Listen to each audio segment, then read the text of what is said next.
धुळे सुरत महामार्गावर भीषण तिहेरी अपघात झाला आहे। हा अपघात पोलिसांच्या अवैध वसुलीत झाला असून पोलिसांमुळेच 8 जण जखमी झाल्याचा नागरिकांचा आरोप स्थानिकांनी केला आहे। नवापूर तालुक्यातील धुळे सुरत राष्ट्रीय महामार्गावरील कोंडाईबारी घाटात रात्री एसटी बस, ट्रक आणि ट्राला यांच्यात झालेल्या भीषण तिहेरी अपघाताने खळबळ उडाली आहे।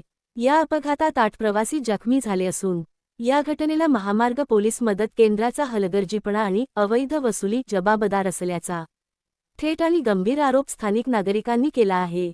घटनास्थळावरील नागरिकांच्या दाव्यानुसार पोलीस मदत केंद्रावरील कर्मचाऱ्यांनी वसुलीसाठी ट्रक रस्त्यात थांबवला होता, ज्यामुळे मागून येणारी वाहने एकमेकांवर आदळून हा मोठा अपघात घडला।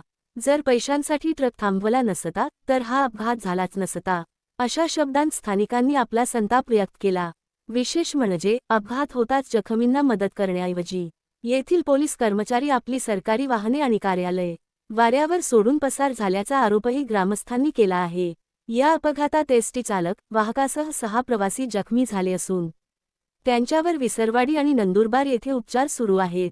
या गंभीर आरोपानंतर महामार्ग सुरक्षा यंत्रणेच्या विश्वासार्हतेवर प्रश्नचिन्ह उपस्थित झाले असून संबंधित दोषी कर्मचाऱ्यांवर तात्काळ निलंबनाची कारवाई करण्याची मागणी स्थानिक नागरिकांनी केली आहे। प्रशासनाने लक्ष न घातल्यास आंदोलनाचा इशारा दिला आहे। सातपुडा मिरर न्यूज नेटवर्कचे YouTube channel like, subscribe, share करा। बातमी व जाहिरातसाठी संपर्क 9423497275।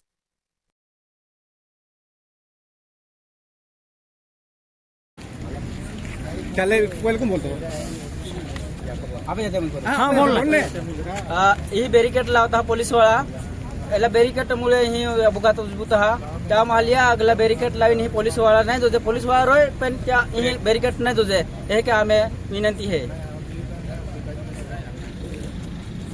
सर, माझं म्हणणं हे आहे की इथे वारंवार ॲक्सिडेंट होऊन राहिले आहे आणि निर्दोष लोकांचा जीव जात आहे आणि हे लोक वारंवार सूचना देऊन सुद्धा इथे बॅरिकेड लावतात आणि पैसे घेतात।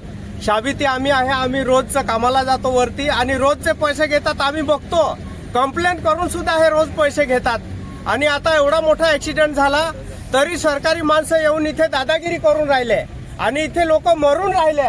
आता कमीत कमी या बसला 200 फूट वरून किंवा 300 फूट असेल तिथून ट्रक इथे पर्यंत आणला आहे आणि किती लोकांना इथे नुकसान झालेलं आहे आता बघू शकता की कमीत कमी 300 फूट मीटर 200 मीटर वरून या बसला टक्कर मारून मागून टक्कर दिलेला आहे। तिहेरी अपघात झालेला आहे इथे आणि एवढंच नाही, आठवड्यातून दररोज ॲक्सिडेंट होतात। हे मदतीसाठी आहे का लूटमार करण्यासाठी आहे आणि रोजचे पैसे घेत आहे, आम्ही बघतो रोजचे पैसे घेत आहे।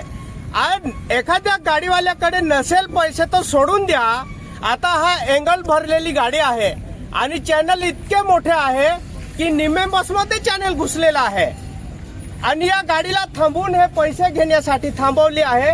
मागून ॲक्सिडेंट करून तिहेरी अपघात त्या ट्रक पर्यंत आला आणि लोकांचं नुकसान झालं आहे आणि अजून इथे येऊन परिस्थिती न बघता एक पण